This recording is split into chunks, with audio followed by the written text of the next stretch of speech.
Hey, salutations, c'est Vili, et cette vidéo fait suite à celle dont le titre était Pourquoi je ne suis pas antiraciste, tout simplement parce que je n'étais pas allé au bout, enfin du moins il y a peut-être deux, trois choses que j'aurais voulu ajouter, peut-être le ferai-je dans cette vidéo, mais c'est un peu moins le sujet parce que j'aimerais justement développer quelque chose que j'ai un peu survolé, à savoir la critique religieuse. Alors il y avait aussi un troisième thème, on va dire, dans le thème qui était le féminisme, puisque bon, avec l'antiracisme, c'est un peu les trois, on va dire, le triptyque habituel des ouin-ouin, disons, voilà, des sujets un peu sociopolitiques voilà, qui sont un peu chauds et voilà, qui m'intéressent. Et là, on va parler plutôt des religions. Alors, je ne vais pas entrer dans les détails voilà, de tous les dogmes et puis de la théologie, hein, d'autant que ce n'est pas mon rôle, ma formation, mais quand même vous donner mon avis sur donc on va dire les principales religions, hein, les religions donc abrahamiques. Et ma position, alors bon bah d'abord petit rappel hein, sur la critique religieuse évidemment. Bon bah moi par exemple je suis donc catholique et j'accepte voilà toutes les critiques, voilà les blagues, les oppositions pour telle ou telle raison. Bon, après tout, en fait, je suis ouvert au débat. Hein. D'ailleurs, n'hésitez pas à me donner votre avis en commentaire sur ma religion, sur une autre, ou sur mes opinions sur le reste, hein, sur donc le judaïsme et l'islam. Et j'aimerais commencer, donc oui, parce que bon, tous les mots sont galvaudés, j'aimerais commencer par préciser que je distingue donc bien sûr la haine religieuse du racisme, racisme qui d'ailleurs devrait être distingué de la haine raciale, parce que c'est déjà différent, mais il y a pire, c'est-à-dire que vous avez par exemple des musulmans qui vont dire tu n'aimes pas les musulmans, tu es raciste. Ah non, ne pas aimer les musulmans, c'est pas du racisme, c'est pas non plus de l'islamophobie, parce que l'islamophobie, bah, c'est un peu dans le mot, je veux dire, il n'y a pas besoin de se creuser beaucoup les méninges, c'est la haine, la défiance, la peur vis-à-vis de l'islam. Et pareil pour le judaïsme, alors vous avez l'antisémitisme, et puis vous avez pas mal de juifs disons, en tout cas de militants sionistes, parce que c'est quand même pas souvent des juifs, voilà, dans la population, c'est quand même pas, ils sont pas très nombreux, hein, les juifs, bah, de toute façon c'est un peu même un des principes, une des, comment dire, des logiques en fait dans cette religion, et puisqu'elle n'est pas prosélyte contrairement aux deux autres, hein, voilà, ça c'est quand même assez factuel. Et donc vous en avez qui disent voilà tu es antisémite parce que tu es contre l'État d'Israël, bon ça c'est courant, hein, voilà. Et donc, euh, et donc moi je me considère en fait, bon je mets les pieds dans le plat, comme islamophobe et judéophobe. C'est-à-dire que je n'aime pas les religions musulmanes et juives. Voilà. Mais bien sûr je ne parle pas des pratiquants, des croyants de ces religions. Voilà. Donc ça c'est quand même un premier point qui me semble assez essentiel. Et donc on pourrait dire que j'ai une vision, disons, soralo-zémorienne. Bon, même si voilà, il y a des désaccords entre les deux, mais disons que oui, sur le judaïsme, j'ai une vision qui pourrait se rapprocher en certains points de celle d'Alain Soral, et sur l'islam d'Éric Zemmour. Même si voilà, comme je dis, elles ne sont pas conciliables, c'est-à-dire que forcément, vous en avez un qui quand même défend pas mal l'islam et les musulmans, et l'autre, bon bah voilà, qui j'ose dire prêche pour sa synagogue, voilà, à défaut de paroisse, puisqu'il ne veut pas se convertir. Ça aussi, c'est quelque chose que. D'ailleurs, Sora a raison lorsqu'il dit que, petite parenthèse comme ça, lorsqu'il dit que pour défendre la religion chrétienne, il vaudrait mieux que Zemmour soit chrétien. Bon, voilà, même si, bah, évidemment, je crois il ne lui dénie pas, et moi non plus d'ailleurs, une certaine, comment dirais-je, sincérité. Mais c'est vrai que c'est quand même pas, il n'est pas le mieux placé, voilà, forcément. De la même on peut dire pareil d'ailleurs pour les chrétiens qui sont très sionistes, voilà, enfin les non-juifs en fait, je ne vais pas employer le mot de goy, mais voilà, les non-juifs qui sont très très sionistes, quoi que fasse l'État d'Israël, quelles que soient ses actions et ses prises de position. Et puis, donc je pense qu'on a fait le... Donc c'était essentiellement pour parler de ça. Voilà, j'ai quand même pas mal fait le tour. Ensuite, bon, alors donc bon, politiquement, moi, bon, que vous savez sûrement si vous avez vu la vidéo qui en parlait, qui même était dédiée à ça, je suis adhérent UPR. Donc en effet, nous, on a une certaine neutralité. Alors bien sûr, ce que je dis n'engage pas le parti, ce sont mes opinions personnelles, hein, celles de Vili.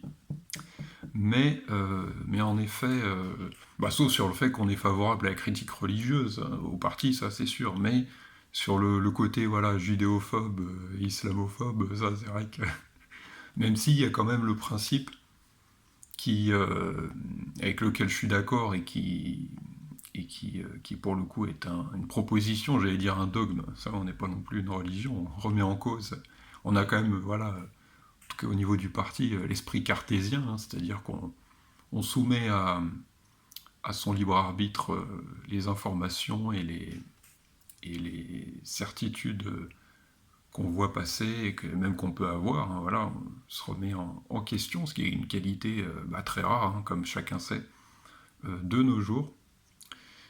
Et donc on est favorable à ce que, donc ça c'est quand même en faveur du christianisme, que les racines chrétiennes de la France soient inscrites dans la Constitution, à la suite de la phrase, donc, qui sera complétée, la France est un pays, est une république laïque, donc on ajouterait deux traditions chrétiennes.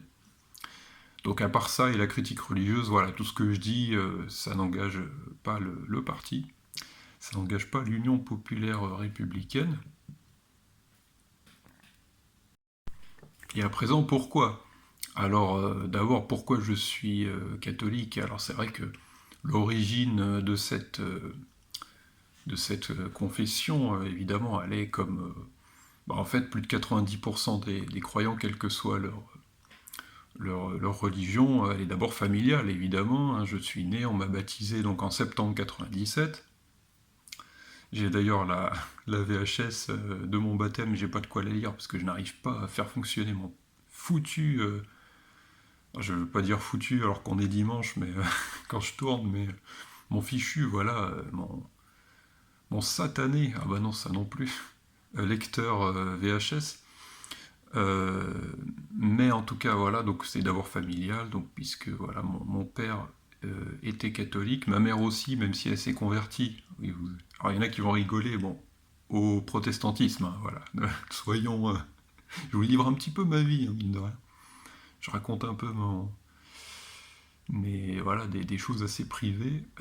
Bon, c'est pas la pire conversion, enfin, en tout cas, à l'origine, mon père était donc, c'est le père qui transmet la religion, en tout cas chez nous et chez les musulmans.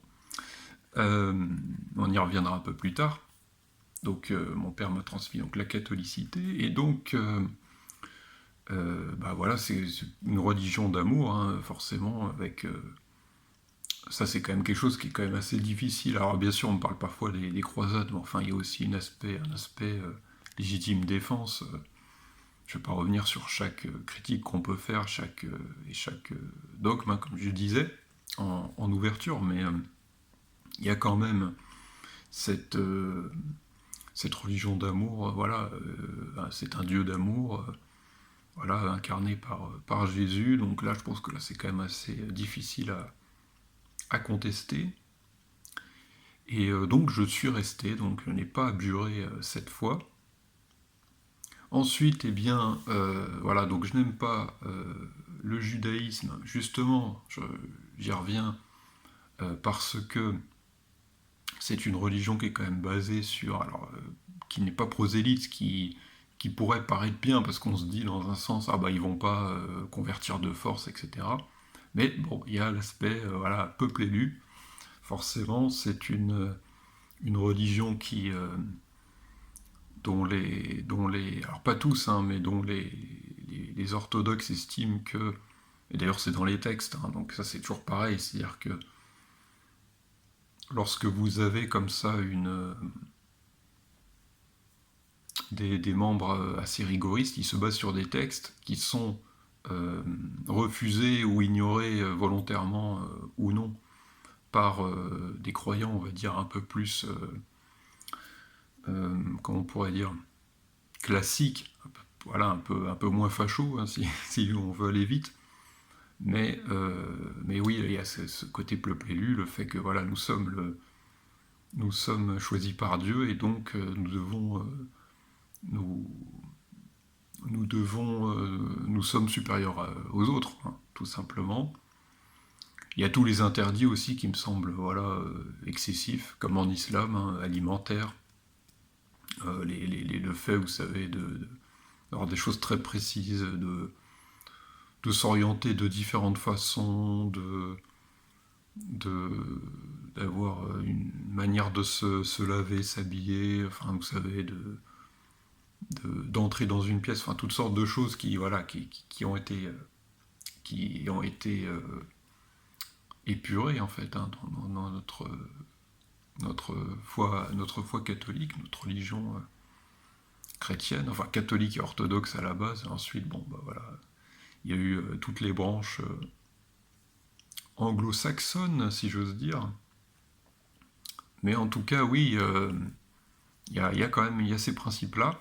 Et quant à l'islam, bon bah écoutez, simplement parce que bah, pour moi, ce n'est pas une religion de paix et d'amour, contrairement à ce qu'on entend souvent de la part de défenseurs de cette foi. Voilà, il y a tous les interdits dont j'ai parlé.